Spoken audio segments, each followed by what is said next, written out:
Friends, ಇವತ್ತು ನಾವು ನಮ್ಮ ಅಡುಗೆ ಮನೆಯಲ್ಲಿ ಇರುವಂಥ ಸಾಮಗ್ರಿಯನ್ನು ಉಪಯೋಗಿಸಿ ತುಂಬಾ ರುಚಿಯಾದ ಆರೋಗ್ಯಕರವಾದ ಬೆಳಗಿನ ತಿಂಡಿ ಡಿಫ್ರೆಂಟ್ ಆಗಿರುವಂಥ ಈ ಟಿಫಿನನ್ನು ಯಾವ ರೀತಿಯಾಗಿ ಮಾಡೋದು, ಒಂದು ವೆರೈಟಿ ಆಗಿರುವಂಥ ಅಡುಗೆನೇ ಅನ್ಬೋದು. ಇದನ್ನು ತುಂಬಾ ಸ್ಪೆಷಲ್ ಆಗಿರುವಂಥ ತಿಂಡಿ. ಬನ್ನಿ ಹಾಗಾದರೆ ಯಾವ ರೀತಿಯಾಗಿ ಮಾಡೋದು, ಏನೇನೆಲ್ಲ ಸಾಮಗ್ರಿ ಬೇಕಂತ ಸಂಪೂರ್ಣವಾಗಿ ಸವಿಸ್ತಾರವಾದ ಮಾಹಿತಿಯೊಂದಿಗೆ ನಿಮ್ಮ ಮುಂದೆ ನಾನು ತಗೊಂಡು ಬಂದಿದ್ದೀನಿ, ಶೇರ್ ಮಾಡ್ತಾ ಇದ್ದೀನಿ.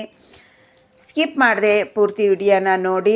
ಯಾರೆಲ್ಲ ಸಬ್ಸ್ಕ್ರೈಬ್ ಮಾಡ್ಕೊಂಡಿಲ್ಲ ಸಬ್ಸ್ಕ್ರೈಬ್ ಮಾಡಿಕೊಡ್ರಿ, ಸಬ್ಸ್ಕ್ರೈಬ್ ಮಾಡ್ಕೊಂಡವರು ಒಂದು ಲೈಕ್ ಕೊಡ್ರಿ, ಇಷ್ಟ ಆದರೆ ಬಂದು ಸರ್ಕಲ್ಗೆ ಶೇರ್ ಮಾಡಿರಿ, ಆಲ್ ಆಪ್ಷನ್ ಸೆಲೆಕ್ಟ್ ಮಾಡಿರಿ, ಬೆಲ್ ಐಕನ್ ಪ್ರೆಸ್ ಮಾಡಿರಿ. ಆವಾಗ ನಾವು ಹಾಕುವಂಥ ಎಲ್ಲ ರೆಸಿಪಿಯ ನೋಟಿಫಿಕೇಷನ್ ನಿಮಗೆ ಮೊದಲು ಬಂದು ಸೇರುತ್ತೆ, ನೀವೇ ಮೊದಲು ನೋಡ್ತೀರಿ. ಮಾಡಿದ್ರಿ ಅಲ್ವಾ? ಬನ್ನಿ ಹಾಗಾದರೆ ಸ್ವಲ್ಪನೂ ತಡ ಮಾಡದೆ ಈ ರೆಸಿಪಿಯನ್ನು ಹೇಗೆ ಮಾಡೋದು, ಏನೇನೆಲ್ಲ ಸಾಮಗ್ರಿ ಬೇಕಂತ ನೋಡೋಣ ಬನ್ನಿ. ತುಂಬ ಅಂದರೆ ತುಂಬಾ ರುಚಿಯಾಗಿರುತ್ತೆ, ಡಿಫ್ರೆಂಟ್ ಆಗಿರುವಂಥ ತಿಂಡಿ. ಬನ್ನಿ ತಡ ಮಾಡದೆ ರೆಸಿಪಿ ಶುರು ಮಾಡಿಬಿಡೋಣ. ಮೊದಲಿಗೆ ನಾವು ಮಿಕ್ಸಿ ಜಾರನ್ನ ತೊಗೊತಾ ಇದ್ದೀನಿ. ಇದು ನಾನು ಖಾರ ಹಾಕ್ಕೊಂಡಿದ್ದೆ, ಇದೆ ಬೆಳಿಗ್ಗೆ ನಾನು ಅದನ್ನೇ ತೊಗೊಂಡಿದ್ದೀನಿ. ಯಾಕಂತಂದರೆ ಇದಕ್ಕೂ ಕೂಡ ನಾವು ಖಾರ ಮಾಡ್ತೀವಿ, ಅದಕ್ಕೋಸ್ಕರ ತೊಳೆಯೋ ಅವಶ್ಯಕತೆ ಇಲ್ಲ ಅಂದ್ಕೊಂಡು. ಇದು ಸಬ್ಬಸಿಗೆ ಸೊಪ್ಪು. ಸಬ್ಬಸಿಗೆ ಸೊಪ್ಪನ್ನು ಸ್ವಲ್ಪ ಎಳೆ ಕಡ್ಡಿ ಸಮೇತ ಚಿಕ್ಕ ಚಿಕ್ಕದಾಗಿ ಕಟ್ ಮಾಡ್ಕೊಂಡು ಇಟ್ಕೊಂಡಿದ್ದೆ. ಚಿಕ್ಕದಾಗಿ ಕಟ್ ಮಾಡ್ಕೊಂಡು ಇಟ್ಕೊಳ್ಳೋದ್ರಿಂದ ನಮಗೆ ಜಾಸ್ತಿ ಕ್ವಾಂಟಿಟಿಯಲ್ಲಿ ಇರುತ್ತೆ. ಇದು ಒಂದು ಸೂಡಿನಷ್ಟು ನಮ್ಮ ಕಡ್ಡಿ ಸಮೇತ ಇರುವಂಥ ಸಬ್ಬಸಿಗೆ ಸೊಪ್ಪು. ಅದನ್ನು ಚಿಕ್ಕದಾಗಿ ಕಟ್ ಮಾಡಿಕೊಂಡು ಮಿಕ್ಸಿ ಜಾರ್ನಲ್ಲಿ ಹಾಕ್ಕೊಂಡೆ. ಒಂದು 3ರಿಂದ 4 ಹಸಿಮೆಣಸಿನ್ಕಾಯಿ, ರುಚಿಗೆ ಅನುಸಾರ ನಿಮ್ಮ ಉಪ್ಪು, ನಿಮ್ಮ ಕ್ವಾಂಟಿಟಿಗೆ ಅನುಸಾರ ಉಪ್ಪನ್ನು ಹಾಕ್ಕೊಡ್ರಿ. ಮತ್ತು ನೋಡಿರಿ, 1 ಸ್ಪೂನಷ್ಟು ಜೀರಿಗೆ, ಒಂದು 7ರಿಂದ 8 ಬೆಳ್ಳುಳ್ಳಿ ಸ್ವಲ್ಪ ದಪ್ಪಂದು ಹಾಕ್ಕೊತಾ ಇದ್ದೀನಿ. ಸಣ್ಣದಿತ್ತು ಅಂದರೆ ಒಂದು 10ರಿಂದ 15 ಹಾಕ್ಕೊಡ್ರಿ. ಇದು ಇವಾಗ ಸ್ವಲ್ಪ ತರಿಯಾಗಿ ಪೇಸ್ಟ್ ಮಾಡಿಕೊಂಡು ಬಂದೆ. ಇದನ್ನು ನೋಡಿರಿ, ಇಷ್ಟು ತರಿಯಾಗಿರಲಿ. ಇದನ್ನು ಒಂದು ಪಾತ್ರೆಗೆ ತಕ್ಕೋತಾ ಇದ್ದೀನಿ. ನೀವು ಯಾವುದರಲ್ಲಿ ರೆಡಿ ಮಾಡ್ತೀರಿ ಅದರಲ್ಲೇ ತಕ್ಕೊಂಬಿಡ್ರಿ. ನಾನು ಪರಾತಲ್ಲಿ ರೆಡಿ ಮಾಡ್ಕೋತಾ ಇದ್ದೀನಿ, ನಾನು ಪರಾತಕ್ಕೆ ತಕ್ಕೋತಾ ಇದ್ದೀನಿ. ನೋಡಿರಿ, ನಮ್ದು ಅದು ಎಷ್ಟೊಂದೇ ಇತ್ತು. ನಾವು ಗ್ರ್ಯಾಂಡ್ ಮಾಡಿದ್ರೆ ಏಟಾಯ್ತು ನೋಡಿರಿ. ಅದು ಒಂದು 3 ಚಮಚೆ, ಒಂದು ಸೂಡು ಸಬ್ಬಸಿಗೆ ಸೊಪ್ಪು 3 ಚಮಚೆ ಆಯ್ತು ರೀ ಗ್ರ್ಯಾಂಡ್ ಮಾಡ್ಕೊಂಡ್ರೆ. ಈಗ ಮಿಕ್ಸಿ ಜಾರ್ನಲ್ಲಿ ಹಿಟ್ಟು ಹತ್ತಿರುತ್ತಲ್ವ, ಅದರಲ್ಲಿ ಒಂದು ಅರ್ಧ ಕಪ್ ಅಂದರೆ ಅರ್ಧ ಕಪ್, ನಾನಿಲ್ಲ ಅಂದರೆ ಸಣ್ಣ ಕಪ್ ಎಲ್ಲನೂ ನಾನು ಜೀರಿಗೆ ಅದೆಲ್ಲ ಹಾಕ್ಕೊಂಡು ತೋರಿಸಿದ್ನಲ್ಲ, ಅದರಿಂದ 1 ಕಪ್, ಒಂದು ಅರ್ಧ ಚಮಚ ಇಲ್ಲ 1/4 ಚಮಚದಷ್ಟು ಅರಿಶಿಣ ಪುಡಿಯನ್ನು ಹಾಕ್ಕೊಂಡು ನೀಟಾಗಿ ಮಿಕ್ಸ್ ಮಾಡಿಕೊಡ್ರಿ. ಚಿಕ್ಕ ಚಮಚೆ ಇತ್ತಂದ್ರೆ ಅರ್ಧ ಚಮಚೆ ಹಾಕ್ಕೊಡ್ರಿ, ದೊಡ್ಡ ಚಮಚೆ ಇತ್ತಂದ್ರೆ 1/4 ಚಮಚೆ ಹಾಕ್ಕೊಡ್ರಿ ಅರಿಶಿಣ ಪುಡಿ. ಮಿಕ್ಸ್ ಮಾಡಿಕೊಂಡು ಇದರಲ್ಲಿ ನೋಡಿರಿ, 1 ಸೌಟ ಅಕ್ಕಿ ಹಿಟ್ಟು, 1 ಸೌಟ ಜೋಳದ ಹಿಟ್ಟು, 1 ಸೌಟ ಬೇಸನ್ ಅಂದರೆ ಕಡಲೆ ಹಿಟ್ಟು, 1 ಸೌಟ್ನಷ್ಟು ಗೋಧಿ ಹಿಟ್ಟು, ಎಲ್ಲನೂ ಸಮ ಪ್ರಮಾಣದಲ್ಲಿ. ಈವನ್ ನೀವು ಕಪ್ಪಿನಿಂದ ತೊಗೊಳ್ರಿ, ಇಲ್ಲ ನಿಮ್ಮ ಹತ್ರ ಮೆಜರ್ಮೆಂಟಿಂದ ಇತ್ತು ಅಂದ್ರೆ ಅದರಿಂದ ತೊಗೊಳ್ರಿ, ಎದರಿಂದನೇ ತೊಗೊಳ್ರಿ, ಆದ್ರೆ ಮೆಜರ್ಮೆಂಟು ಒಂದೇ ಇರಲಿ. ಈಗ 4 ನಾನು ಚಮಚದಷ್ಟು ಹಿಟ್ಟನ್ನು ಹಾಕ್ಕೊಂಡು ನೀಟಾಗಿ ಮಿಕ್ಸ್ ಮಾಡ್ಕೊತಾ ಇದ್ದೀನಿ. ಇದು ಈ ಕ್ವಾಂಟಿಟಿಗೆ ಕರೆಕ್ಟಾಗಿ ಸರಿ ಹೋಗುತ್ತೆ. ಬೇಕು ಅಂತಂದ್ರೆ ನಾವು ಮತ್ತೆ ಹಿಟ್ಟನ್ನು ಹಾಕ್ಕೊಳ್ಳೋಣ. ನನಗಿದು ಆ್ಯಕ್ಚುಲಾಗಿ ಈ ಹಿಟ್ಟು ಈ ನೀರಿಗೆ ಕರೆಕ್ಟಾಗಿರುವಂಥ ಮೆಜರ್ಮೆಂಟ್ ಇದೆ, ಹಾಗಾಗಿ ಮತ್ತೆ ಹಿಟ್ಟು ಹತ್ತೋದಿಲ್ಲ. ನೋಡೋಣ ಒಂದು ಸಾರಿ. ಅಕಸ್ಮಾತಾಗಿ ಬೇಕು ಅಂದರೆ ನೀವು ಹಿಟ್ಟನ್ನು ಹಾಕೋಬೋದು.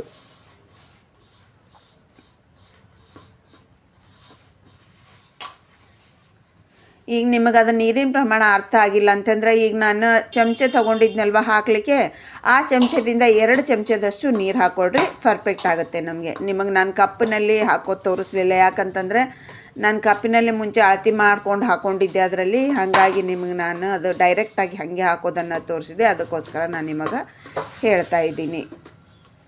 ಈಗ ನೀವು ಯಾವ ಸೌಟಿನಿಂದ ಯಾವ ಮೆಜರ್ಮೆಂಟಿನಿಂದ ಹಿಟ್ಟನ್ನು ತಗೋತೀರಿ ಆ ಮೆಜರ್ಮೆಂಟಿನಿಂದನೇ ನೀವು ನೀರನ್ನು ಕೂಡ ಹಾಕೋಬೋದು. ಈಗೆಲ್ಲನೂ ನೋಡಿರಿ, ಈಗ ಒಂದು ಗುಡಿಸ್ಕೊಂಡೆ. ಮತ್ತು ನಾನು ಹಿಟ್ಟನ್ನು ಏನು ಹಾಕ್ಕೊಳಕ್ಕೆ ಹೋಗಿಲ್ಲ, ನನಗಿದು ಕರೆಕ್ಟಾಗಿದೆ. ಹೇಳಿದ್ನಲ್ವ ನಾನು ನಿಮಗೆ, ಅದೇ ಕರೆಕ್ಟ್ ಆಗುತ್ತೆ ಅಂತ. ಇಷ್ಟು ಗಟ್ಟಿಗೆ ಕಲಿಸ್ಕೊಡ್ರಿ, ಅಂದ್ರೆ ನಮಗೆ ಒಂದು ಸ್ವಲ್ಪ ಹೊತ್ತು ನಾವು ರೆಸ್ಟಿಗೆ ಬಿಡ್ತೀವಲ್ವ, ಕರೆಕ್ಟ್ ಆಗುತ್ತದು. ಇದ್ರ ಮೇಲೆ ಸ್ವಲ್ಪ ಎಣ್ಣೆಯನ್ನು ಹಾಕ್ಕೊಂಡು 1-1.5 ಚಮಚದಷ್ಟು ಹಾಕ್ಕೊಡ್ರಿ. ಹಾಕ್ಕೊಂಡು ನೀಟಾಗಿ ಇದನ್ನು ಚೆನ್ನಾಗಿ ಮಿದ್ದುಕೊಂಡು ಎಣ್ಣೆಯಲ್ಲಿ ಇಷ್ಟು ಗಟ್ಟಿಗಿದೆ ಅಲ್ವಾ, ಅದು ಆಮೇಲೆ ಕರೆಕ್ಟ್ ಆಗುತ್ತೆ ರೀ. ಮೆತ್ತಗೆ ಕಲಿಸ್ಕೊಳ್ಳಿಕ್ಕೆ ಹೋಗಬೇಡ್ರಿ, ಇಷ್ಟು ಗಟ್ಟಿಗೆ ಕಲಿಸ್ಕೊಳ್ರಿ. ನಾವು ಎಣ್ಣೆ ಹಿಟ್ಟು ನೀಟಾಗಿ ಮಿಕ್ಸ್ ಆಗಲಿ, ಚೆನ್ನಾಗಿ ನಾದ್ಕೊಳ್ರಿ. ನಾವು ಹಾಕಿರುವಂಥ ಎಣ್ಣೆ ಹಿಟ್ಟಿನಲ್ಲಿ ನೀಟಾಗಿ ಸೇರಬೇಕು.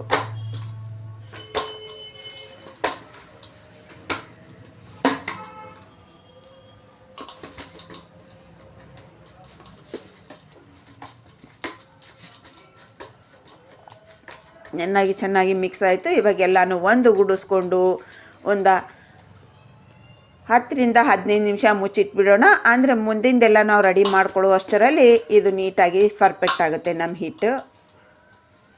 ಇದಕ್ಕೆ ಮತ್ತೆ ನಾವು ಮೇಲೆ ಎಣ್ಣೆ ಹಚ್ಚೋ ಅವಶ್ಯಕತೆ ಇಲ್ಲ. ಈಗ ಇದನ್ನು ಮುಚ್ಚಿಟ್ಬಿಡೋಣ.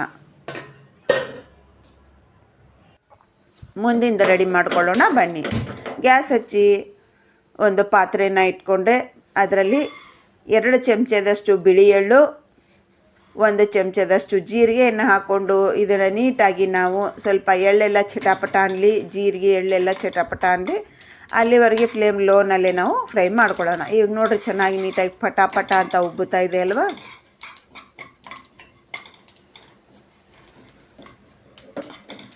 ನೋಡಿರಿ ಚೆನ್ನಾಗಿ ಫ್ರೈ ಆಗಿದೆ. ಇವಾಗ ಇದನ್ನು ಬಂದ್ ಮಾಡ್ಕೊಂಡ್ಬಿಡೋಣ ಗ್ಯಾಸನ್ನು. ಆ ಗ್ಯಾಸನ್ನು ಆಫ್ ಮಾಡಿಕೊಂಡು 1 ಕಪ್ಪಿನಷ್ಟು ಕೊಬ್ಬರಿ ತುರಿ, ಇದು ಡ್ರೈ ಕೋಕೋನಟ್ ತುರಿ, ಒಣಗಿರುವಂಥ ಕೊಬ್ಬರಿಯ ತುರಿಯನ್ನು ನಾನಿಲ್ಲಿ ಹಾಕೋತಾ ಇದ್ದೀನಿ. ಹಾಕ್ಕೊಂಡು ಅದೇ ಫ್ಲೇಮಿಗೆ ನಮ್ಗೆ ಚೆನ್ನಾಗಿ ಫ್ರೈ ಆಗುತ್ತೆ. ಕೊಬ್ಬರಿ ಫ್ರೈ ಆಗಲಿಕ್ಕೆ ಟೈಮ್ ಜಾಸ್ತಿ ಬೇಕಾಗಲ್ಲ. ಹಾಗಾಗಿ ಗ್ಯಾಸ್ ಫ್ಲೇಮನ್ನು ಆಫ್ ಮಾಡಿಕೊಂಡೆ ನೀವು ಕೊಬ್ಬರಿಯನ್ನು ಸೇರಿಸ್ಕೊಳ್ರಿ. ಎಳ್ಳನ್ನು ಸೀದಿಸ್ಕೊಳ್ಳಿಕ್ಕೆ ಹೋಗಬೇಡ್ರಿ. ಅದು ಚಟಾಪಟ ಅಂತಿದ್ದಂಗೆ ಗ್ಯಾಸ್ ಫ್ಲೇಮನ್ನು ಆಫ್ ಮಾಡಿಕೊಂಡ್ರೆ ಅದೇ ಜಳಕ್ಕೆ ಚೆನ್ನಾಗಿ ಎಲ್ಲನೂ ದಪ್ಪ ಆಗುತ್ತೆ, ಅರಳ್ದಂಗೆ ಆಗುತ್ತೆ. ಕಂಪ್ಲೀಟಾಗಿ ತಣ್ಣಗಾದ ನಂತರ ಮಿಕ್ಸಿ ಜಾರ್ನಲ್ಲಿ ಹಾಕ್ಕೊಂಡು ಇದನ್ನು ಪೌಡ್ರ್ ಮಾಡ್ಕೋಬೇಕು. ಸ್ವಲ್ಪ ತರಿಯಾಗಿ ಮಾಡಿಕೊಡ್ರಿ. ನಾನು ಮಾಡ್ಕೊಂಡಿರುವಂಥ ಪೌಡ್ರ್ ಸ್ವಲ್ಪ ನುಣ್ಣಗೆ ಆಯಿತು. ಸ್ವಲ್ಪ ನೀವು ಬರಸಾಗಿ ಮಾಡ್ಕೊಂಡು ಬನ್ನಿರಿ.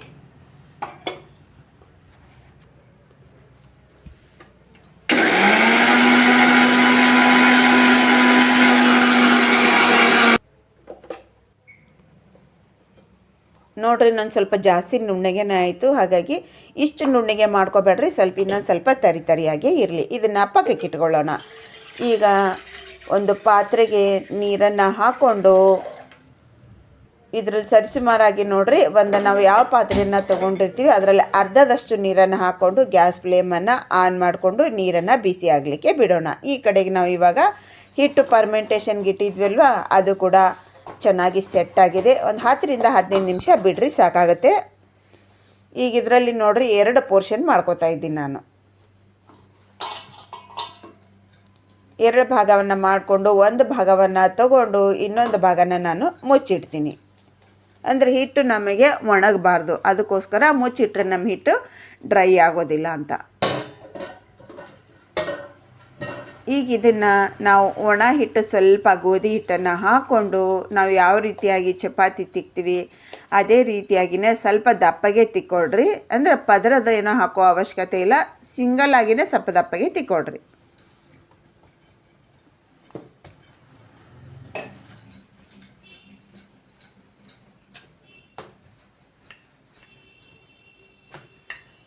ಜಾಸ್ತಿ ಹಿಟ್ಟು ಹಾಕಲಿಕ್ಕೆ ಹೋಗ್ಬೇಡ್ರಿ, ಸ್ವಲ್ಪನೇ ಹಿಟ್ಟು ಉದುರಿಸ್ಕೊತ ದಪ್ಪಗೆ ತಿಕ್ಕೊಳ್ರಿ.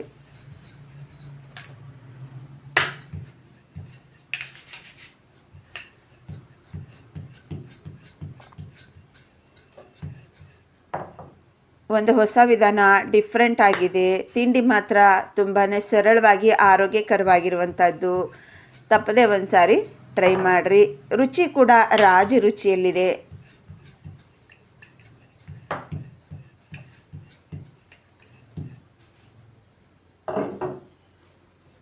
ನಮ್ಮ ಬೆಳಗ್ಗೆ ಈ ತಿಂಡಿಯನ್ನು ತಿನ್ನೋದ್ರಿಂದ ನಮ್ಮ ಆರೋಗ್ಯಕ್ಕೆ ಬೇಕಾಗುವಂಥ ಎಲ್ಲ ಪೌಷ್ಟಿಕಾಂಶ ಕೂಡ ನಮಗೆ ಸಿಗುತ್ತೆ. ಈಗ ಇದು ನೋಡಿರಿ, ಇಷ್ಟು ದಪ್ಪಾಗಿ ಒತ್ಕೊಂಡೆ ನಾನು. ಈಗ ಚಿಕ್ಕದಾಗಿರುವಂಥ ಒಂದು ಮುಚ್ಚುಳಿಕೆಯನ್ನು ತೊಗೊಂಡು ಈ ಥರ ನಾವು ಮಾಡ್ಕೊಂಡ್ಬಿಟ್ರೆ ಪುಟ್ಟದಾಗಿರುವಂಥ ಗುಂಡಾಗಿರುವಂಥ ಸೆಕೆಂಡಿನಲ್ಲೇ ನಮಗೆ ನೋಡಿರಿ ಸಾಕಷ್ಟು ನಾವು ರೆಡಿ ಮಾಡ್ಕೋಬಹುದು ಇದನ್ನು. ಈಗ ನೋಡಿರಿ, ಅದಕ್ಕೇನಾದರೂ ಹಿಂಗೆ ಒಳಗಡೆ ಕೂತ್ಕೊಂತು ಅಂದ್ರೆ ಈ ಸರಿ ತೆಗೆದು ಬಿಡ್ರಿ, ಬಂದುಬಿಡುತ್ತೆ ಅದು. ನಿಮ್ಮ ಹತ್ರ ಎಷ್ಟು ಚಿಕ್ಕದಿದೆ ಮುಚ್ಚುಳಿಕೆ ಅಷ್ಟು ಚಿಕ್ಕದನ್ನು ತಗೊಂಡು ಮಾಡಿಕೊಡ್ರಿ. ಈಗ ನೋಡಿರಿ ಎಲ್ಲನೂ ನಾನು ರೆಡಿ ಮಾಡ್ಕೊಂಡಾಯ್ತು. ಈಗ ತೆಗಿತಾ ಇದ್ದೀನಿ ನೋಡಿರಿ.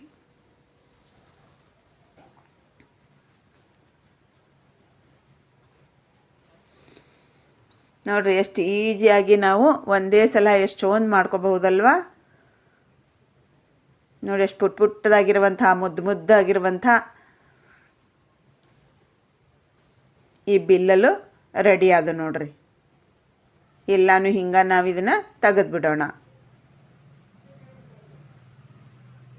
ಇವು ತುಂಬಾ ಚಿಕ್ಕದಾಗಿರೋದ್ರಿಂದ ಒಂದೇ ಸಾರಿ ನಾನು ಬರುತ್ತೆ ಹಿಂಗೆ ಎತ್ತಿದ್ರೆ ಅಂದ್ಕೊಂಡು ಮಾಡಿಕೊಂಡೆ. ಆದರೆ ಇದು ಒಂದೇ ಸಾರಿ ಬರ್ತಾಯಿಲ್ಲ. ತುಂಬ ಚಿಕ್ಕದಾಗಿರೋದ್ರಿಂದ ಅದು ಏನಾಗುತ್ತೆ ಅಂದರೆ ನಮ್ಮ ಇಷ್ಟಿಚೆ ಪೀಸಿದೆ ಅಲ್ವಾ, ಒಂದೇ ಸಾರಿ ಹಿಂಗೆ ಎತ್ತಲಿಕ್ಕೆ ಬರ್ತಾಯಿಲ್ಲ. ಒಂದೇ ಸಾರಿ ಎತ್ತಿದರೆ ಸೆಕೆಂಡ್ನಲ್ಲೇ ನಾವು ಒಂದು 100ರಷ್ಟು ನಾವು ಮಾಡ್ಕೋಬೋದು ಅಂದ್ಕೊಂಡು ನಾನು ಹೀಗೆ ಮಾಡಿಕೊಂಡೆ. ಆದರೆ ಇದು ಸ್ವಲ್ಪ ನನಗೆ ಲೇಟ್ ಅನ್ನಿಸ್ತಾ ಇದೆ. ತುಂಬಾ ಇದಕ್ಕಿಂತ ಈಸಿಯಾಗಿ ಮಾಡೋದನ್ನು ನಾನು ತೋರಿಸ್ತೀನಿ ನೋಡಿರಿ. ಇದು ಸ್ವಲ್ಪ ನಂಗೆ ಟೈಮ್ ತೊಗೋತಿದ್ದು ಮಾಡಲಿಕ್ಕೆ. ನಾನು ಇದೇ ಈಸಿ ಮೆಥಡ್ ಆಗುತ್ತೆ ಅಂದ್ಕೊಂಡು ಹೀಗೆ ಮಾಡಿಕೊಂಡೆ. ಅಂದರೆ ಸಾಕಷ್ಟು ನೋಡಿರಿ ಒಂದೇ ಸಾರಿ ನಮ್ಗೆ ಸಾಕಷ್ಟು ಆಗುತ್ತೆ. ಚಪಾತಿ ಹಂಗೆ ತಿಕ್ಕೊಂಡು ಹಿಂಗೆ ಎತ್ತಿ ಬಿಟ್ಟರೆ ಒಂದೇ ಸಾರಿ ನಮಗೆ ಪೀಸಸ್ ಎಲ್ಲ ಓಪನ್ ಆಗುತ್ತೆ ಅಂದ್ಕೊಂಡು ನಾವು ತುಂಬ ಚಿಕ್ಕದಾಗಿ ಮಾಡಿರೋದ್ರಿಂದ ಎತ್ಕೊಳ್ಳಿಕ್ಕೆ ನಮಗೆ ಅದು ಆಗಲಿಲ್ಲ.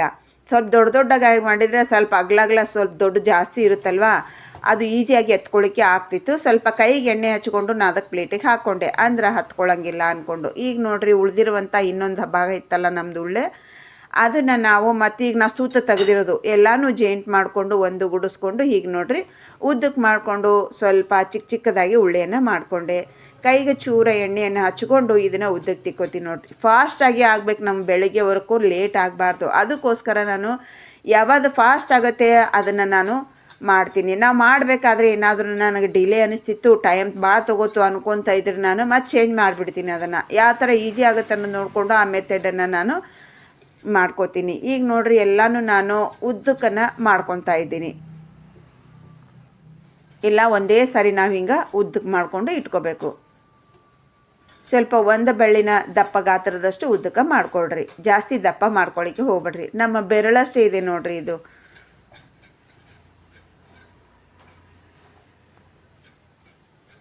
ಇಷ್ಟು ತೆಳ್ಳಗನೆ ಮಾಡಿಕೊಡ್ರಿ. ಹೀಗೆ ನೀವು ಡೈರೆಕ್ಟಾಗಿ ಕುದಿಸಿ ಕಟ್ ಮಾಡ್ಕೋಬೋದು.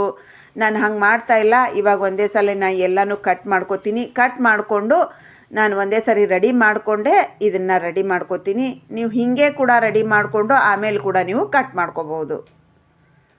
ನೋಡಿರಿ ಈಸಿಯಾಗಿ ಕಟ್ ಆಗುತ್ತೆ. ಇದು ತುಂಬಾ ಈಸಿ ಆಗಿರುವಂಥ ಫಾಸ್ಟ್ ಆಗಿರುವಂಥ ನಮ್ಮ ಮೆಥಡ್ ಇದು. ಅದಕ್ಕೋಸ್ಕರ ಮತ್ತೆ ನಾನು ಆ ಮೆಥಡನ್ನು ಬಿಟ್ಟು ಈ ಮೆಥಡನ್ನು ತೋರಿಸ್ತಾ ಇದ್ದೀನಿ. ಕೈಗೆ ಚೂರು ಎಣ್ಣೆಯನ್ನು ಹಚ್ಕೊಂಡು ನೋಡಿರಿ ಹೀಗೆ ಎರಡೆರಡು ತೊಗೊಂಡು ಹಿಂಗೆ ಪ್ರೆಸ್ ಮಾಡಿಬಿಡ್ರಿ. ಇದು ತುಂಬ ಅಂದರೆ ತುಂಬ ಫಾಸ್ಟ್ ಆಗುತ್ತೆ. ಆಲ್ರೆಡಿ ನಾನು ಒಂದಿಷ್ಟು ಮಾಡಿಟ್ಕೊಂಡಿದ್ನಲ್ವ ಮುಂಚೆನೇ. ಈಗ ನಮಗದು ಮಾಡಲಿಕ್ಕೆ ಎಷ್ಟು ಟೈಮ್ ತಗೋತೋ ಆ ಟೈಮ್ನಲ್ಲಿ ನಾವು ಒಂದೇ ಸಾರಿ ಅದರ 4 ಪಟ್ಟು ಹಿಟ್ಟನ್ನು ನಾವು ರೆಡಿ ಮಾಡ್ಕೋಬೋದು. ಈ ರೀತಿಯಾಗಿ ಮಾಡಿದರೆ ನಿಮ್ಗೆ ಯಾವ್ದು ಈಜಿ ಅನಿಸುತ್ತೆ ಅದನ್ನೇ ನೀವು ಮಾಡ್ಕೊಳ್ರಿ. ನೀವು ಚಪಾತಿಯಾಗಿ ತಿಕ್ಕು ಕೂಡ ಮಾಡ್ಕೋಬೋದು. ಈಗ ಉದ್ದಕ್ಕೆ ಮಾಡಿಕೊಂಡು ಚಾಕುನಿಂದ ಕಟ್ ಮಾಡಿ ಕೂಡ ಮಾಡ್ಕೋಬೋದು. ನನಗೇನೋ ಇದೇ ಮೆಥಡು ತುಂಬಾ ಈಜಿ ಅನ್ನಿಸ್ತೀರಿ. ಅದು ಸ್ವಲ್ಪ ಟೈಮ್ ತೊಗೋತದು. ಒಂದೇ ಸಲ ಭಾಳ ಆಗುತ್ತೆ ಅಂದ್ಕೊಂಡ್ರೆ ಟೈಮ್ ಭಾಳನೇ ತೊಗೋತು. ಅದಕ್ಕೋಸ್ಕರ ಇದನ್ನೇ ನೀವು ಕೂಡ ಮಾಡಿಕೊಡ್ರಿ ಅಂತ ನಾನು ನಿಮಗೆ ಹೇಳ್ತೀನಿ. ಯಾಕಂದರೆ ಬೆಳಿಗ್ಗೆ ನಮಗೆ ಎಲ್ಲ ವರ್ಕೂ ಫಾಸ್ಟ್ ಆಗಬೇಕಾಗಿರುತ್ತೆ. ಹಾಗಾಗಿ ನಾವು ಯಾವುದು ಫಾಸ್ಟ್ ಆಗುತ್ತೆ ಅದನ್ನೇ ನಾವು ಫಾಲೋ ಮಾಡಬೇಕು. ಈಗ ಒಂದೇ ಸಾರಿ ನಾವು ಎಲ್ಲನೂ ಈ ರೀತಿಯಾಗಿಯೇ ಕಟ್ ಮಾಡಿಕೊಂಡು ಇಟ್ಕೊಂಡು ಒಂದೇ ಸಾರಿ ಕೂಡ ನಾವು ಗುಂಡಕ್ಕೆ ಮಾಡ್ಕೋಬೋದು. ಏನೂ ಕಷ್ಟ ಆಗಲ್ಲ. ನೋಡಿರಿ ನಾನು ಕೈಯಲ್ಲಿ ಹೆಂಗೆ ಇಟ್ಕೋತಾ ಇದ್ದೀನಿ ಅಂತ. ಆರಾಮಾಗಿ ನಾವು ಎರಡೆರಡನ್ನು ತೊಗೊಂಡು ಒಂದು ಸಾರಿ ನಾನು ಮೊದಲು ಎಣ್ಣೆ ಹಚ್ಕೊಂಡಿದ್ದೆ, ಇವಾಗ ಎಣ್ಣೆ ಕೂಡ ಹಚ್ಕೊಂಡಿಲ್ಲ ನೋಡಿರಿ. ಹಾಗೆ ಕೂಡ ನಾವು ಪ್ರೆಸ್ ಮಾಡ್ಕೋಬೋದು. ಇಷ್ಟು ಈಸಿಯಾಗಿ ಮಾಡ್ಕೋಬೋದಲ್ವ. ಇದು ಒಂದು ಡಿಫ್ರೆಂಟ್ ಆಗಿರುವಂಥ ತಿಂಡಿ. ತುಂಬ ಜನ ಇದನ್ನು ನೀವು ಮಾಡಿಲ್ಲ ಅನ್ಕೋತಾ ಇದ್ದೀನಿ. ಯಾರೆಲ್ಲ ಮಾಡಿದರೆ ನೀವು ಎಲ್ಲಿಂದ ಕಮೆಂಟ್ ಮಾಡ್ತಾ ಇದ್ದೀರಾ, ಯಾವ ಊರು ಅನ್ನೋದನ್ನು ಕಮೆಂಟ್ ಸೆಕ್ಷನ್ನಲ್ಲಿ ತಿಳಿಸೋದನ್ನು ಮರಿಬೇಡಿ. ನಮಗೂ ಕೂಡ ತುಂಬ ಖುಷಿಯಾಗುತ್ತೆ. ಇಂತಿಂಥ ಊರಿನಿಂದ ನೋಡ್ತಾ ಇದ್ದಾರೆ ಅನ್ನೋದು ಖುಷಿ ನಮಗೂ ಕೂಡ ಇರುತ್ತೆ. ಹಾಗಾಗಿ ದಯವಿಟ್ಟು ನೀವು ಎಲ್ಲಿಂದ ಕಮೆಂಟ್ ಮಾಡ್ತಾ ಇದ್ದೀರಾ. ಯಾವ ಊರು ನಿಮ್ಮದು ಅನ್ನೋದನ್ನು ತಿಳಿಸೋದನ್ನು ಮರಿಬೇಡಿ ಕಮೆಂಟ್ ಬಾಕ್ಸಿನಲ್ಲಿ. ಈಗ ನೋಡಿರಿ, ಒಂದೇ ಸಲ ನಿಮ್ಮ ಕೈಯಲ್ಲಿ ಇಟ್ಕೊಂಡು ನಾವು ಈಸಿಯಾಗಿ ಪಟ ಪಟ ಪಟ ಪಟ ಅಂತ ಹಿಂಗೆ ಪ್ರೆಸ್ ಮಾಡ್ಕೋಬಹುದು. ಈಗ ಉಳಿದಿರೋದನ್ನು ಕೂಡ ಇದೇ ರೀತಿಯಾಗಿ ನಾನು ಮಾಡಿಕೊಂಡು ಬಂದೆ. ಇವಾಗ ಇದನ್ನು ಮುಂದಿನ ಪ್ರೊಸೀಜರ್ ಏನಂತ ನೋಡೋಣ ಬನ್ನಿ. ಆಲ್ರೆಡಿ ನಾವು ನೀರನ್ನು ಬಿಸಿ ಮಾಡ್ಲಿಕ್ಕೆ ಇಟ್ಟಿದ್ವಲ್ವಾ, ಇದರಲ್ಲಿ ನೋಡಿರಿ ಒಂದು ಪಾತ್ರೆನ ಇಟ್ಕೊಳ್ರಿ. ಅದು ಸ್ವಲ್ಪ ದೊಡ್ಡದಾಗ್ತಾಯಿದೆ, ಅದಕ್ಕೆ ನಾನು ಅದಕ್ಕಿಂತ ಚಿಕ್ಕದ ಪಾತ್ರೆನ ಇಟ್ಕೊತಾ ಇದ್ದೀನಿ. ನಿಮ್ಮ ಪಾತ್ರೆ ಅನುಸಾರವಾಗಿ ಒಳಗಿಂದು ಕೂಡ ನಾವು ಇಟ್ಕೋಬೇಕು. ನಿಮ್ಮ ಹತ್ರ ರಿಂಗ್ ಏನಾದರೂ ಇತ್ತು ಅಂದರೆ ಆ ರಿಂಗ್ ಕೂಡ ಇಟ್ಕೋಬಹುದು. ಇಲ್ಲ ಇಡ್ಲಿ ಸ್ಟ್ಯಾಂಡ್ ಬರುತ್ತಲ್ಲ ಕೆಳಗೆ ಇಡೋದು, ಅದು ಕೂಡ ಇಟ್ಕೋಬಹುದು. ಅಟ್ಟಿನಲ್ಲಿ ನೀರಿಗಿಂತ ಸ್ವಲ್ಪ ಹೈಟ್ ಇರಬೇಕು ನಮಗೆ ಮೇಲೆ, ಅಂದರೆ ಈ ತಟ್ಟೆ ಇಡಲಿಕ್ಕೆ.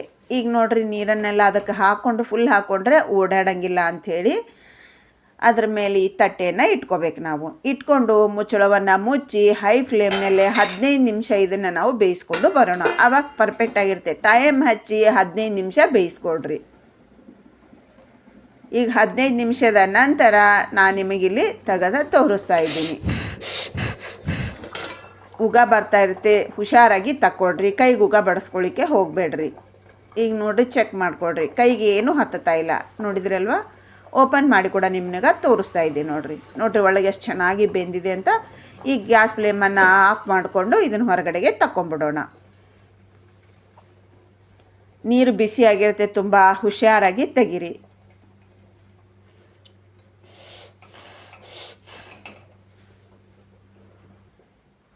ಈಗ ಅದು ಓಡಾಡಬಾರ್ದು ಅಂದ್ಕೊಂಡು ಒಳಗಡೆಗೆ ನಾನು ಕಲ್ಲನ್ನು ಹಾಕಿದ್ದೀನಿ. ಇದು ಒಂದು ಟೆಕ್ನಿಕ್ಕೆ ಬಂಧುಗಳೇ. ಯಾಕಂತಂದ್ರೆ ನಮಗದು ಓಡಾಡ್ತಿರ್ತಲ್ವ, ನೀರಿನಲ್ಲಿ ಓಡಾಡಿದಾಗ ಏನಾಗುತ್ತೆ, ನಮ್ಮ ಪ್ಲೇಟ್ ಕೂಡ ಸರಿದಾಡುತ್ತೆ. ಹಾಗಾಗಿ ನಾವು ಹೀಗೊಂದು ಕಲ್ಲನ್ನು ಹಾಕೋದ್ರಿಂದ ಅದು ಓಡಾಡಲ್ಲ. ರಿಂಗ್ ಹಾಕಿದರೆ ಏನು ಹಾಕೋ ಅವಶ್ಯಕತೆ ಇಲ್ಲ, ಅದು ಎಲ್ಲಿ ಓಡಾಡೋದಿಲ್ಲ. ಈಗ ನೀರು ಚೆಲ್ಲಿ ಅದೇ ಪಾತ್ರೆಯನ್ನು ನಾನು ತೊಳ್ಕೊಂಡು ಬಂದು ಇಟ್ಕೊಂಡು ಅದರಲ್ಲಿ ಒಂದು 3ರಿಂದ 4 ಚಮಚದಷ್ಟು ಎಣ್ಣೆಯನ್ನು ಹಾಕ್ಕೊಂಡು ಇಟ್ಕೊಂಡೆ. ಇದು ಚೆನ್ನಂಗಿ ಬೇಳೆ, ಮಸೂರ್ ದಾಲ್ ಅಂತಾರೆ. ಇದನ್ನು ನಾನು ಒಂದು ಚಿಕ್ಕ ಕಪ್ಪಿನಿಂದ ಅರ್ಧ ಕಪ್ಪಿನಷ್ಟು ಇಲ್ಲೇ ನೆನೆ ಇಟ್ಟಿದ್ದೆ ಮುಂಚೆನೇ ನಾನು. ಅದು ಚೆನ್ನಾಗಿ ನೆಂದಿದೆ. ಇದು ನೆನೆಯಲಿಕ್ಕೆ ಜಾಸ್ತಿ ಟೈಮ್ ಏನು ತೊಗೊಳ್ಳಲ್ಲ. ನಾವೆಲ್ಲ ರೆಡಿ ಮಾಡೋಕ್ಕಿಂತ ಮುಂಚೆನೇ ಒಂದು ಸ್ವಲ್ಪ ನೀರನ್ನು ಹಾಕಿ ತೊಳ್ಕೊಂಡು ಇದನ್ನು ನೀರು ಹಾಕಿ ಮುಳುಗುವಷ್ಟು ನೀರು ಹಾಕಿ ನೆನೆ ಇಟ್ಬಿಟ್ರೆ ತುಂಬ ಬೇಗನೆ ನೆನೆಯುತ್ತೆ. ಈಗ ಇದನ್ನು ಸಾಣಿಗೆ ಹಾಕ್ಕೊಂಡು ನಾವು ಹೀಗೆ ಮಾಡೋದ್ರಿಂದ ನೀರು ಅನ್ನೋದು ಅದರಲ್ಲಿ ಎಷ್ಟು ಉಳಿಯಲ್ಲ. ಈಗ ನಾವು ಮುಂದಿನ ಪ್ರೊಸೀಜರ್ ರೆಡಿ ಮಾಡೋ ಅಷ್ಟರಲ್ಲಿ ಅದು ನೀರೆಲ್ಲ ಇಳಿದು ಹೋಗುತ್ತೆ. ಆ ಸಾಣಿಗೆಯಲ್ಲಿ ಹಾಗೆ ಬಿಟ್ಬಿಡೋಣ. ಈಗ ಮುಂದಿನ ಪ್ರೊಸೀಜರ್ ನೋಡೋಣ ಬನ್ನಿ. ಈಗ ಪಾತ್ರೆಗೆ ಎಣ್ಣೆ ಹಾಕ್ಕೊಂಡು ಇಟ್ಕೊಂಡಿದ್ನಲ್ವ, ಗ್ಯಾಸನ್ನು ಹಚ್ಚಿಬಿಟ್ಟು ಅದರಲ್ಲಿ 1 ಚಮಚದಷ್ಟು ಜೀರಿಗೆ, ಇದಕ್ಕೆ ಸ್ವಲ್ಪ ಬೆಳ್ಳುಳ್ಳಿ ಜಾಸ್ತಿ ಹಾಕಬೇಕು. ನಾವು ಎಷ್ಟು ಬೆಳ್ಳುಳ್ಳಿ ಜಾಸ್ತಿ ಹಾಕ್ತೀವಿ ಅಷ್ಟು ಚೆನ್ನಾಗಿರುತ್ತೆ. ನೋಡ್ರಿ, ನಾನಿಲ್ಲಿ ಎಷ್ಟೊಂದು ಹಾಕ್ಕೊಂಡಿದ್ದೀನಿ. ನಿಮ್ಮ ಇಷ್ಟ ಎಷ್ಟಾದರೂ ಹಾಕೋಬೋದು, ಆದರೆ ನಾವು ಸ್ವಲ್ಪ ಜಾಸ್ತಿನೇ ಹಾಕೋತೀವಿ ಬೆಳ್ಳುಳ್ಳಿ. ಹಾಗಾಗಿ ನಾನಿಲ್ಲೇ ಜಾಸ್ತಿನೇ ಹಾಕೋತಾ ಇದ್ದೀನಿ. ಇದಕ್ಕೆ ನೋಡ್ರಿ, ಒಂದು 2 ಕಡ್ಡಿಯಷ್ಟು ಫ್ರೆಶ್ ಆಗಿರುವಂಥ ಕರಿಬೇವನ್ನು ಹಾಕ್ಕೊಂಡು ಬೆಳ್ಳುಳ್ಳಿ ನಮ್ಗೆ ಚೆನ್ನಾಗಿ ಫ್ರೈ ಆಗಬೇಕು. ಕಲರ್ ಚೇಂಜ್ ಆಗಬೇಕು. ಎಲ್ಲ ಬೆಳ್ಳುಳ್ಳಿ ಪಟ ಪಟ ಅಂತ ಉಬ್ಬಬೇಕು. ಅಲ್ಲಿವರೆಗೆ ನಾವು ಇದನ್ನು ಲೋ ಫ್ಲೇಮ್ನಲ್ಲಿ ಚೆನ್ನಾಗಿ ಇದನ್ನು ಫ್ರೈ ಮಾಡ್ಕೋಬೇಕು. ಈಗ ನೋಡ್ರಿ, ಆಲ್ಮೋಸ್ಟ್ ಆಗಿ ನಮ್ಮ ಬೆಳ್ಳುಳ್ಳಿ ಫ್ರೈ ಆಯಿತು.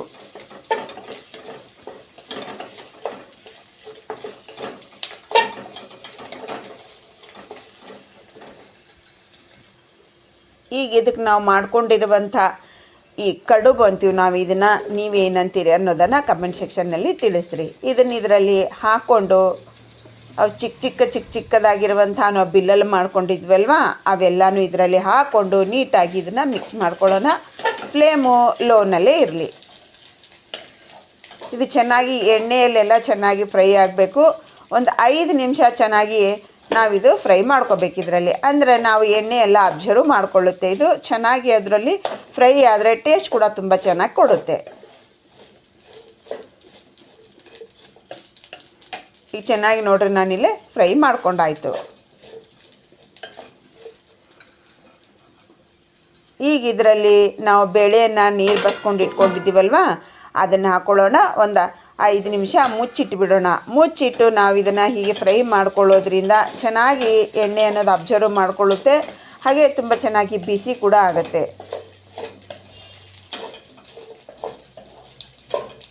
ನೋಡ್ರಿ, ಏನೂ ಹತ್ಕೊಳ್ಳಲ್ಲ, ಏನೂ ಆಗಲ್ಲ. ಆರಾಮಾಗಿ ನಮ್ಗೆ ಚೆನ್ನಾಗಿದ್ದು ಫ್ರೈ ಆಯಿತು.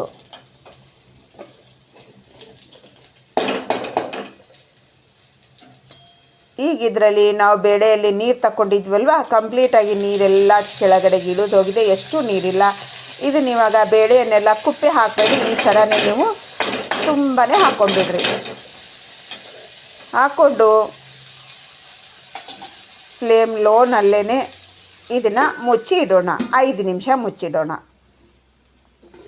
5 ನಿಮಿಷದ ನಂತರ ನೋಡಿರಿ, ನಮ್ಮ ಬೇಳೆ ಅನ್ನೋದು ಸ್ವಲ್ಪ ಅದು ಸಾಫ್ಟಾಗಿರುತ್ತೆ. ಉಮ್ಗೊಂತ ಅಂತಾರಲ್ವ ಬಂದೇಳೆ, ಹಾಗೆ ಉಮ್ಗೊಂಡಂಗೆ ಹಂಗಾಗಿರುತ್ತೆ ಬೇಳೆ. ಚೆನ್ನಾಗಿ ಇದನ್ನು ಮಿಕ್ಸ್ ಮಾಡ್ಕೊಳ್ಳೋಣ. ಈ ಬೇಳೆ ತುಂಬಾ ಡೆಲಿಕೇಟ್ ಆಗಿರುತ್ತೆ, ಹಾಗಾಗಿ ಸಾಫ್ಟ್ ಆಗಿರುತ್ತೆ.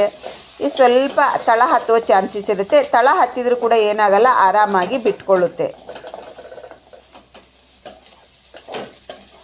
ನೋಡಿ, ಚೆನ್ನಾಗಿದು ಬೇಳೆ ಕಲರ್ ಚೇಂಜ್ ಆಗಲಿ, ಸ್ವಲ್ಪ ಬೇಳೆ ಸ್ವಲ್ಪ ಚೆನ್ನಾಗಿ ಫ್ರೈ ಆಗಲಿ, ಅಲ್ಲಿವರೆಗೆ ನಾವು ಇದನ್ನು ಫ್ಲೇಮ್ ಲೋನಲ್ಲೇ ಫ್ರೈ ಮಾಡ್ಕೊಳ್ಳೋಣ. ಈಗ ಇದರಲ್ಲಿ ನೋಡ್ರಿ, ಒಂದು 1/4 ಚಮಚದಷ್ಟು ಅರಿಶಿನ ಪುಡಿ, ಒಂದು ಚಿಕ್ಕ ಚಮಚದಿಂದ 2 ಚಮಚದಷ್ಟು ರೆಡ್ ಚಿಲ್ಲಿ ಪೌಡರ್. ಇದು home made red chilli powder. ಅದಕ್ಕೆ ರುಚಿಗೆ ಅನುಸಾರ ಉಪ್ಪು ನಿಮ್ಮ ಮಸಾಲೆಗೆ ಎಷ್ಟು ಬೇಕು ಅಷ್ಟೇ ಹಾಕ್ಕೊಡ್ರಿ. ಎಲ್ಲದರಲ್ಲಿ ನಾವು ಉಪ್ಪನ್ನು ಹಾಕ್ಕೊಂಡಿದ್ವಿ, ಹಾಗಾಗಿ ಈಗ ನಾವು ಸೊಪ್ಪನ್ನು ಸೇರಿಸ್ತೀವಿ. ಆ ಸೊಪ್ಪಿಗೆ ಎಷ್ಟು ಬೇಕು ಅನ್ನೋ ಪ್ರಮಾಣದಲ್ಲಿ ನಾನು ಉಪ್ಪನ್ನು ಸೇರಿಸಿದ್ದೀನಿ. ಈಗ ಉಪ್ಪು ಅದೆಲ್ಲ ನಾವು ಹಾಕಿರುವಂಥ ಸಾಮಗ್ರಿ ಚೆನ್ನಾಗಿ ಮಿಕ್ಸ್ ಆಗಬೇಕು. ನಮ್ಮ ರೆಡ್ ಚಿಲ್ಲಿ ಪೌಡರ, ಅರಿಶಿನ, ಉಪ್ಪು ಚೆನ್ನಾಗಿ ಇದರಲ್ಲಿ ನೀಟಾಗಿ ಸೇರಬೇಕು. ಅಲ್ಲಿವರೆಗೆ ನಾವು ಮಿಕ್ಸ್ ಮಾಡ್ಕೊಳ್ಳೋಣ. ಇವಾಗ ನೋಡಿರಿ, ತಳ ಹತ್ತಿದೆ ಅನ್ನಿಸ್ತಾ ಇದೆ ಅಲ್ವಾ? ಹೀಗೆ ಮಾಡಿದರೆ ಬಿಟ್ಟು ಬಿಡುತ್ತೆ. ನೀವು ತಳ ಹತ್ತಿದೆ ಅಂದ್ಕೊಂಡು ಟೆನ್ಷನ್ ಏನು ತೊಗೊಳಕ್ಕೆ ಹೋಗಬೇಡ್ರಿ, ಅದು ಆರಾಮಾಗಿ ಓಪನ್ ಆಗುತ್ತೆ. ನೋಡ್ತಾ ಇದ್ದೀರಲ್ಲ, ತೋರಿಸ್ತಾ ಇದ್ದೀನಿ ನಿಮಗೆ. ಟೆನ್ಷನ್ ಮಾಡ್ಕೊಳ್ಳೋ ಅವಶ್ಯಕತೆ ಇಲ್ಲ. ಇದು ಮಸೂರ್ ದಾಲು ತಳ ಹತ್ತುತ್ತೆ.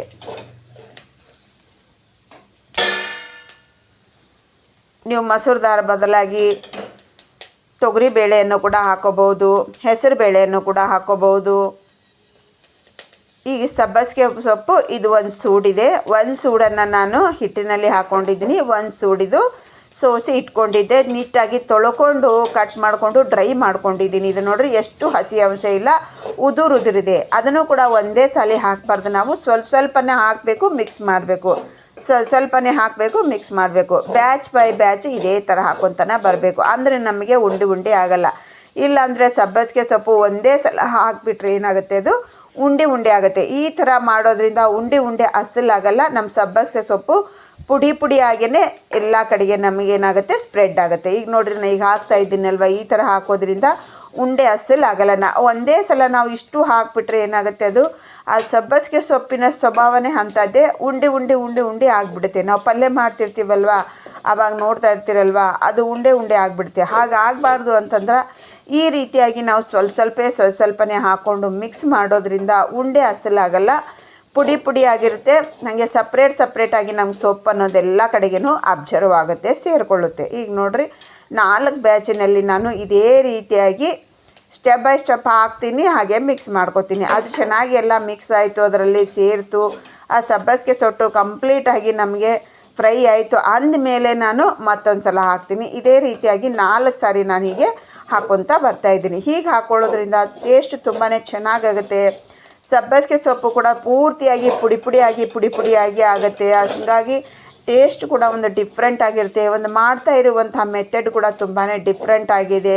ಒಂದು ಹೊಸ ವಿಧಾನದ ಬ್ರೇಕ್ಫಾಸ್ಟ್ ಅಂತಲೇ ಹೇಳ್ಬೋದು. ಹಾಗೂ ಕೂಡ ಆರೋಗ್ಯಕ್ಕೂ ನಮ್ಗೆ ತುಂಬಾ ಒಳ್ಳೆಯದು. ಸಬ್ಬಸಿಗೆ ಸೊಪ್ಪು ಕೂಡ ಒಳ್ಳೆಯದು. ನಾವು ಹಾಕಿರುವಂಥ ಎಲ್ಲ ರೀತಿಯಿಂದ ಹಿಟ್ಟು ಕೂಡ ನಮ್ಮ ಆರೋಗ್ಯಕ್ಕೆ ಒಳ್ಳೆಯದು. ಈ ರೀತಿಯಾಗಿ ನಾವು ಬೆಳಗ್ಗೆ ತಿಂಡಿಯನ್ನು ತಿನ್ನೋದ್ರಿಂದ ನಮಗೆ ಬೇಕಾಗುವಂಥ ಎನರ್ಜಿ ಕೂಡ ನಮಗೆ ನಾವು ಬಾಡಿಗೆ, ನಮ್ಮ ದೇಹಕ್ಕೆ ಕೊಟ್ಟಂಗಾಗುತ್ತೆ. ಹಾಗಾಗಿ ನೀವು ಆವಾಗವಾಗ ಒಂದು ಸಾರಿ ಈ ರೀತಿಯಾಗಿ ನಾವು ಆರೋಗ್ಯಕರವಾಗಿರುವಂಥ ತಿಂಡಿಯನ್ನು ತಿನ್ನೋದ್ರಿಂದ ನಮಗೆ ತುಂಬಾ ಬೆನಿಫಿಟ್ ಇದೆ ಅಂತಲೇ ಹೇಳ್ಬೋದು. ನೋಡಿದ್ರಿ ಅಲ್ವಾ ಯಾವ ರೀತಿಯಾಗಿ ಮಾಡಬೇಕು ಅನ್ನೋದು ಅರ್ಥ ಆಯ್ತಲ್ವ? ಏನಾದರೂ ಡೌಟ್ ಇತ್ತು ಅಂದರೆ ಕಮೆಂಟ್ ಸೆಕ್ಷನ್ನಲ್ಲಿ ಕಮೆಂಟ್ ಮಾಡಿರಿ. ಇದೇನಪ್ಪ ಲಾಂಗ್ ಪ್ರೊಸೆಸ್ಸು ಅಂತ ನಿಮಗೆ ಅನ್ನಿಸ್ತಿರ್ಬೋದು. ಯಾಕಂತಂದ್ರೆ ನಾವೆಲ್ಲ ನೋಡಿಕೊಂಡು ರೆಡಿ ಮಾಡ್ಕೊಂಡು ಇಟ್ಕೊಂಡ್ರೆ ಏನೂ ತೊಂದರೆ ಆಗಲ್ಲ, ಏನೂ ಕಷ್ಟ ಆಗಲ್ಲ. ನಮಗೆ ಫಾಸ್ಟಾಗಿ ನಾವು ಮಾಡ್ಕೋಬೋದು. ನಾವಿಲ್ಲೇ ಸ್ಟೆಪ್ ಬೈ ಸ್ಟೆಪ್ಪು ಎಲ್ಲನೂ ತೋರಿಸ್ಬೇಕು, ಎಲ್ಲನೂ ಎಕ್ಸ್ಪ್ಲೇನ್ ಮಾಡಬೇಕು. ಹಾಗಾಗಿ ನಮಗೆ ಟೈಮ್ ತೊಗೊಳುತ್ತೆ. ಈಗ ಚೆನ್ನಾಗಿ ಮಿಕ್ಸ್ ಮಾಡಿಕೊಂಡು ಇದನ್ನು ಒಂದು 5 ನಿಮಿಷ ಲೋ ಫ್ಲೇಮ್ನಲ್ಲೇ ಮುಚ್ಚಿಟ್ಬಿಡೋಣ. ಅಂದರೆ ಎಲ್ಲನೂ ನಮಗೇನಾಗುತ್ತೆ, ಸೆಟ್ ಆಗುತ್ತೆ. ಅದು ಚೆನ್ನಾಗಿ ಮಿಕ್ಸ್ ಮಾಡ್ಕೊಂಡು ನಂತರ 5 ನಿಮಿಷ ಮುಚ್ಚಿಟ್ವಲ್ವಾ, ಈಗ ತಳ ಹಿಡ್ಕೊಂಡಿರುವಂಥ ಬೇಳೆ ಕೂಡ ಎಲ್ಲನೂ ಚೆನ್ನಾಗಿ ನೀಟಾಗಿ ಬಿಟ್ಕೊತ ಬರುತ್ತೆ. ಅಕಸ್ಮಾತಾಗಿ ಬಿಟ್ಕೊಂಡಿಲ್ಲ ಅಂದರೂ ಕೂಡ ಏನು ತೊಂದರೆ ಏನಿಲ್ಲ. ಈಗ ಚೆನ್ನಾಗಿ ಕಂಪ್ಲೀಟಾಗಿ ನಮ್ಮದು ಮಿಕ್ಸ್ ಆಯಿತು. ಇದರಲ್ಲಿ ನೋಡಿರಿ ನಾವು ಈ ಪೌಡ್ರ್ ಮಾಡ್ಕೊಂಡಿದ್ವಲ್ವ ಎಳ್ಳು, ಕೊಬ್ಬರಿ, ಜೀರಿಗೆ ಅದನ್ನು ಕೊನೆಯದಾಗಿ ಹಾಕ್ಕೋಬೇಕು. ಗ್ಯಾಸನ್ನು ಆಫ್ ಮಾಡಿಕೊಂಡು, ಗ್ಯಾಸ್ ಆನ್ ಮಾಡಿ ಹಾಕ್ಕೊಳ್ಳಿಕ್ಕೆ ಹೋಗಬೇಡ್ರಿ. ಈ ನಮ್ಮ ಎಳ್ಳು ಕೊಬ್ಬರಿ ಆಲ್ರೆಡಿ ನಾವೆಲ್ಲ ಫ್ರೈ ಮಾಡ್ಕೊಂಡಿದ್ದೇ ಇರೋದ್ರಿಂದ ಅದು ಏನಾಗುತ್ತೆ ನಮಗೆ ಚೆನ್ನಾಗಿ ಮಿಕ್ಸ್ ಆಗುತ್ತೆ. ಮತ್ತೆ ಒಂದು ಸಾರಿ ನಾವು ಗ್ಯಾಸ್ ಆನ್ ಮಾಡಿಕೊಂಡು ಹಾಗೆ ನಾವು ಮಿಕ್ಸ್ ಮಾಡಿಕೊಂಡ್ರೆ ತಳ ಹಿಡಿಯುತ್ತೆ. ಹಾಗಾಗಿ ಫ್ಲೇಮನ್ನು ಆಫ್ ಮಾಡಿಕೊಂಡೇ ಈ ಪೌಡ್ರನ್ನು ಹಾಕ್ಕೊಂಡು ಮಿಕ್ಸ್ ಮಾಡ್ಕೊಳ್ಳೋಣ. ಅಂದರೆ ಎಕ್ಸಲೆಂಟ್ ಆಗಿರುವಂಥ ಟೇಸ್ಟು ಕೂಡ ಕೊಡುತ್ತೆ, ನಮಗೆ ರುಚಿ ಕೂಡ ತುಂಬಾ ಹೆಚ್ಚಾಗುತ್ತೆ. ಅದೇ ಝಳಕ ನಮಗಿದೆಲ್ಲ ಚೆನ್ನಾಗಿ ಮಿಕ್ಸ್ ಆಗಿ ಘಮ ಅಂತ ವಾಸನೆ ಕೂಡ ಕೊಡುತ್ತೆ. ಇದು ಒಂದೇ ಒಂದು ಸ್ವಲ್ಪ ನಾವು ಈ ಪೌಡ್ರನ್ನ ಹಾಕ್ಕೊಳ್ಳೋದ್ರಿಂದ ನಮ್ಮ ತಿಂಡಿಯ ಟೇಸ್ಟು ಡಬಲ್ ಆಗುತ್ತೆ ಅಂತಲೇ ಹೇಳ್ಬೋದು. ಚೆನ್ನಾಗಿ ಮಿಕ್ಸ್ ಮಾಡ್ಕೊಳ್ಳೋಣ. ಇದು ನಾವು ಹಾಕಿರುವಂಥ ಮಸಾಲೆ ಸಾಮಾನು, ಸೊಪ್ಪು ಎಲ್ಲನೂ ಚೆನ್ನಾಗಿ ಇದಲ್ಲಿ ಹದವಾಗಿ ಮಿಕ್ಸ್ ಮಾಡಬೇಕು. ಈಗ ಹದವಾಗಿ ನಾವು ಮಿಕ್ಸ್ ಮಾಡಿಕೊಂಡು ಇದನ್ನು ನಾವು ಒಂದು 5 ನಿಮಿಷ ನಾವು ರೆಸ್ಟಿಗೆ ಬಿಡೋಣ. ಅಂದರೆ ನಮಗೇನಾಗುತ್ತೆ, ನಾವು ಹಾಕಿರುವಂಥ ಎಲ್ಲ ಸಾಮಗ್ರಿ ಹಿಟ್ಟಿನಲ್ಲಿ ನಮ್ಮ ಕಡಬಿನಲ್ಲಿ ನೀಟಾಗಿ ಸೇರಿಬಿಟ್ಟು ಚೆನ್ನಾಗಿರುವಂಥ ಒಂದು ಟೆಕ್ಸ್ಚರ್ ಕೊಡುತ್ತೆ ಬಂಧುಗಳೇ. ಹಾಗಾಗಿ 5 ನಿಮಿಷ ಮುಚ್ಚಿಟ್ಬಿಡೋಣ. 5 ನಿಮಿಷದ ನಂತರ ನಾವು ಇದನ್ನು ಓಪನ್ ಮಾಡ್ಕೊಳ್ಳೋಣ. ಈಗ ನೋಡಿರಿ ನೀಟಾಗಿ ನಾವು ಇದನ್ನು ಮಿಕ್ಸ್ ಮಾಡ್ಕೊಂಬಿಡೋಣ.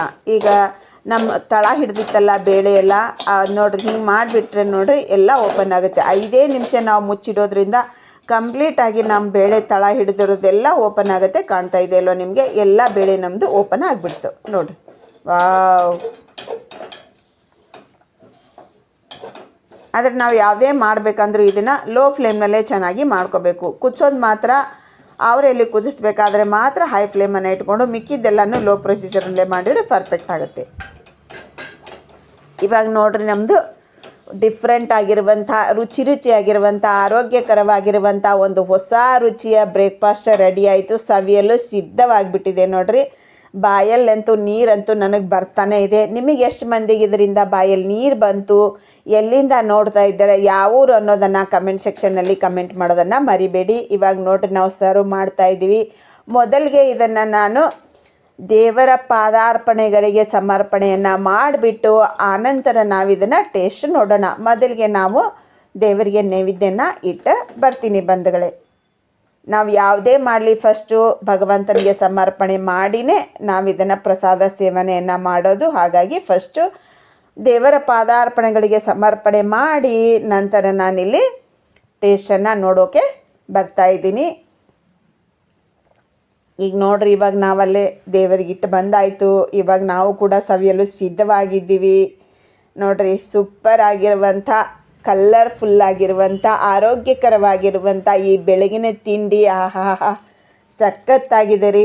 ಇದು ನೋಡಿರಿ ಇಷ್ಟು ಇಮ್ಯುನಿಟಿ ಪವರ್ ಇರುವಂಥ ಫುಡ್ ಅಂತಲೇ ಹೇಳ್ಬೋದು. ನಾವು ಸಬ್ಬಸಿಗೆ ಸೊಪ್ಪು ತಿನ್ನೋದ್ರಿಂದ ನಮ್ಮ ಆರೋಗ್ಯಕ್ಕೆ ತುಂಬ ಅಂದರೆ ತುಂಬ ಬೆನಿಫಿಟ್ ಇದೆ.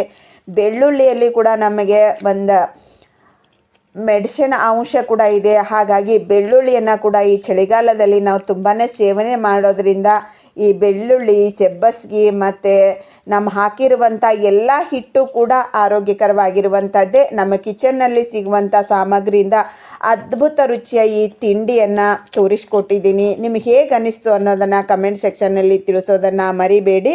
ಇಷ್ಟ ಆದರೆ ಬಂದು ಸರ್ಕಲ್ಲಿ ಶೇರ್ ಮಾಡಿ. Thanks for watching. ಬಾಯ್.